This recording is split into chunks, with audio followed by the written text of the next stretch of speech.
Ada beberapa amalan yang diisyaratkan Allah dan Rasul-Nya yang dapat menghapus dosa muslim.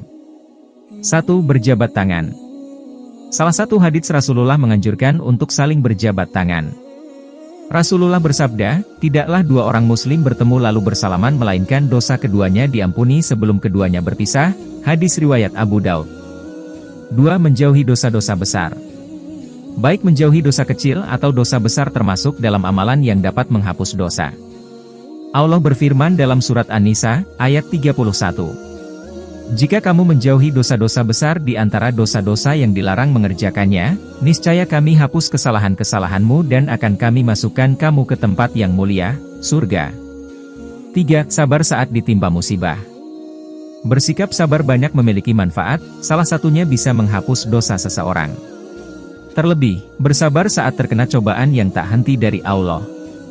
Rasulullah bersabda, manusia yang paling besar ujiannya adalah para nabi kemudian orang yang di tingkat sesudahnya lalu orang yang di bawahnya lagi. Seorang lelaki diuji sesuai dengan kadar kemampuan beragamanya, imannya. Jika dia teguh memegang agamanya, ujiannya lebih berat dan jika lemah dalam beragama, maka ia dicoba sesuai dengan kemampuannya. Seorang hamba terus-menerus diberi cobaan sehingga ia berjalan di muka bumi dalam keadaan tak punya dosa dan kesalahan. Hadis riwayat At-Tirmidzi. Siapa sangka, amalan sebelum sholat ini bisa menghapus dosa seseorang. Utsman bin Affan berkata, Rasulullah bersabda, siapa saja yang berwudu dengan sempurna, maka keluarlah dari tubuhnya kesalahan-kesalahannya sampai keluar dari ujung kuku-kukunya. Hadis riwayat Muslim. 5. Sholat 5 waktu. Selain hukumnya fardu, ain, sholat 5 waktu juga bisa menggugurkan dosa dan merupakan amalan yang bisa mendapat ampunan dari Allah.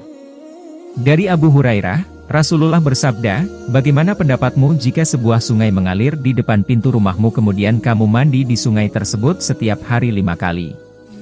Adakah tubuhmu berdaki? Para sahabat menjawab, tentu tidak ada kotoran pada kami sedikit pun. Kemudian Rasulullah berkata, itulah perumpamaan sholat 5 waktu. Dengannya, Allah menghapus dosa-dosa orang yang mengerjakan sholat. Hadis riwayat Bukhari. 6. Zikir. Zikir termasuk amalan yang bisa menghapus dosa setiap muslim. Hal ini tercantum dalam salah satu hadits. Rasulullah bersabda, sesungguhnya ucapkan kalimat, Subhanallah walhamdulillahi wala ilaha illallah wallahu akbar, itu merontokkan kesalahan-kesalahan seperti pepohonan merontokkan dedaunan. Hadis riwayat Bukhari dan Ahmad.